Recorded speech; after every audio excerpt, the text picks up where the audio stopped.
Well, thank you very much, and I'm absolutely delighted to welcome Prime Minister Modi here to Australia. And I'm pleased to meet Prime Minister Modi so soon after our productive meeting in Hiroshima for the 2023 Quad Leaders Summit. Quad leaders stand together for an open, stable, secure and prosperous Indo-Pacific region. A region where sovereignty is respected and all countries, large and small, benefit from a regional balance that keeps the peace. This is my 6th meeting with Prime Minister Modi in just the 1 year in which I have had the honour of serving as Prime Minister. That shows the strength of our relationship.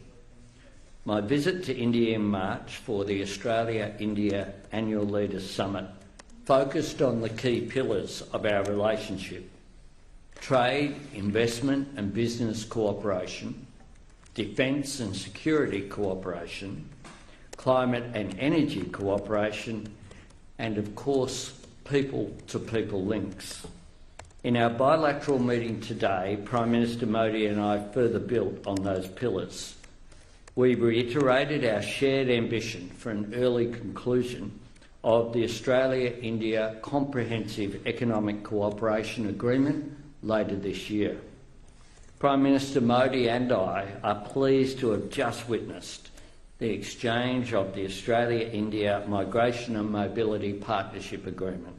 This arrangement will promote the exchange of students, graduates, researchers and business people, expand our people-to-people ties and enhance cooperation in preventing people smuggling. Renewable energy was once again a focus and an important topic in our discussions, and I'm pleased that we had just witnessed the signing of the terms of reference of the Australia-India Green Hydrogen Task Force. The task force will comprise Australian and Indian experts in renewable hydrogen and report to the Australian-Indian Ministerial Energy Dialogue on the opportunities which are there for Australia and India to cooperate in this important area of renewable hydrogen.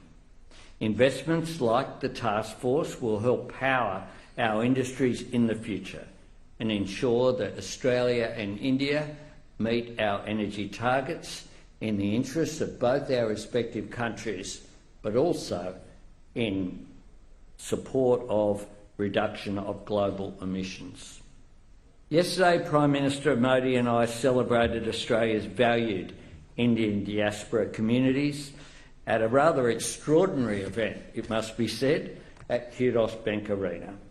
And I was delighted to unveil with Prime Minister Modi a plaque for the foundation stone of Little India, a gateway in Harris Park in Sydney's western suburbs. I'm pleased also to celebrate the City of Perth and Western Australian government's decision to rename a road along Perth's Swan River in recognition of Private Nain Singh Sailani. Private Singh Sailani was one of 12 known Indian Anzacs who fought in the Australian Imperial Force during the First World War. When I was in India in March, I announced the appointment of the CEO of the Centre for Australia-India Relations, Mr Tim Thomas. And last night I was very pleased to announce that the Centre has now commenced operations to be based in Parramatta. I'm also pleased to announce the establishment of a new Australian Consulate General in Bengaluru, which will help connect Australian businesses to India's booming digital and innovation ecosystem. And I welcome India's plans for a Consulate General in Brisbane. The Bengaluru establishment will be the 5th diplomatic presence that is there in India from Australia. I want to thank you again, Prime Minister Modi, for visiting and receiving such a warm welcome here. And I look forward to returning to India in September for the G20 Leaders Summit.